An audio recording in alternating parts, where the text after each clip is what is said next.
normal, nos vamos hacia la derecha de donde están todas las cámaras. La cámara que está hacia la cámara. Las directoras Vicky Calavia e Isabel Soria dan las indicaciones para recrear una grabación en la que hace 125 años no hubo ninguna pauta. Eduardo Gimeno simplemente plantó la cámara delante de la Basílica del Pilar y grabó a los feligreses saliendo de misa. Es la película española más antigua que se conserva y ellas ahora quieren que sea el inicio de un corto documental sobre los pioneros zaragozanos en el cine.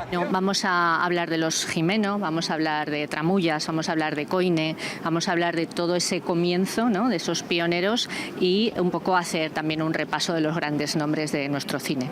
Para este remake se han rodeado de amigos y profesionales del audiovisual. El documental explican que es un homenaje emocional a la ciudad y a la profesión del cine.